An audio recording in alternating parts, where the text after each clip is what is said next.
In terms of Middlesbrough, what kind of things have you seen from recent games to see that what kind of threat they will be on Saturday?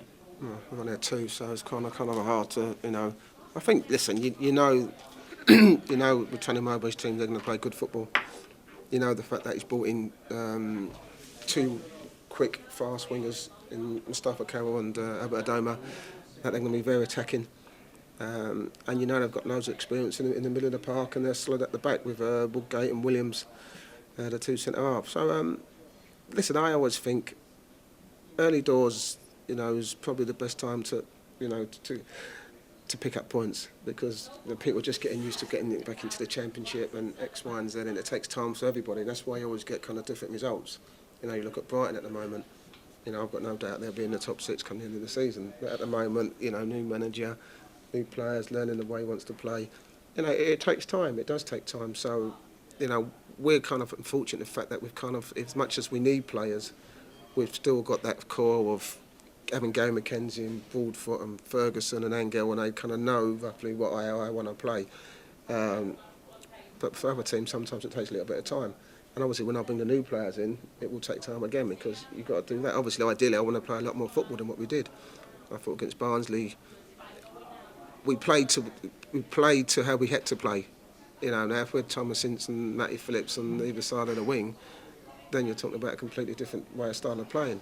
At the moment, the personnel only allows us to play a certain way, and we've got to be flexible, because come the winter time and the pitches are not so good, that might be the way we have to play. But at the moment, it's about getting points, and we've got 6 points from the ball, which is a good start. But Middlesbrough, so they're a tough team. They're a really tough team, and I know what it's like once that crowd get up. Because I've played for that crowd, and they're a fantastic crowd to play for. Once they get up, it can be a daunting place to go to. But we go there on, with bags of confidence, and 2 wins, and hopefully, get something from the game. I was going to say, you come back. You said you go there with 6 points already under your belt. How much of a confidence boost does that have going into Saturday's game? Well, I think it's massive, because I think at the end of the day, when you think about all the stuff that's gone on before that. As I said, we are unprepared. We are chasing around trying to get players in. We're not structured like the way we should be. There's a lot of things that need to be done behind closed doors that a lot of people don't see.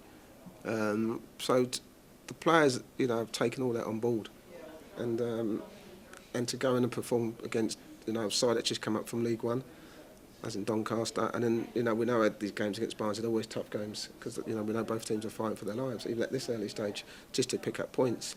And the lads are taking it all on board, and all you can do as a manager is concentrate on the players that you've got here, and make sure they're ready to go and perform for for themselves, for the fans, and for the manager. And this bunch of lads will do that, whether they win, lose or draw. I know you were highly praised of Jack Robinson last week. How much of an asset is he to the club and to the squad now? Well, listen, I think we've seen it in the last 2 games. He's for a young kid, he's a very accomplished player. I think not just the way he plays, but the way he conducts himself. I think there's not many players who are beaten for speed. He makes a lot of the right decisions, which is massively important, even at a young age. And I think that's what you get when you go to these. When you work at these top level Premiership clubs, the best players always make the right decision most of the time, and that's the difference from being a Premiership player to being a League 2 player or League 1. No disrespect, and he does that, and but I've been pleased with him, and he's mixed in with the lads, integrated with the lads straight away, which is the most important thing. Because as a kid, sometimes you get a bit nervous. I think he said last week he was nervous his first home game, which you expect. Because I think that's always the case. You don't know how you're going to play. I don't know how the fans are going to take it, but I think the way he played, I think he went over the fans straight away. And he'll get better. He'll get better with more coaching and more understanding of the game. And he'll get better and better. And there's no doubt, hopefully, when he leaves here, that he goes on to Liverpool and plays many games for Liverpool. Absolutely. And finally, just one from me. You mentioned Angel back on. Can I not mention the Scotland game?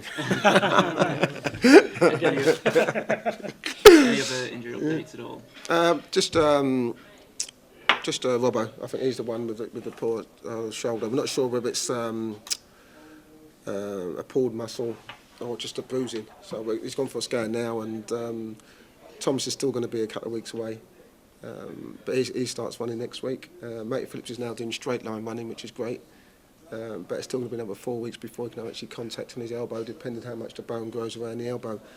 Some people heal quick. If it grows quickly around the elbow, then he could be back within 4 or 5 weeks, which would be a great boost to have Thomas and Matty back. But until then, we go with what we got, and I'm confident with what we got.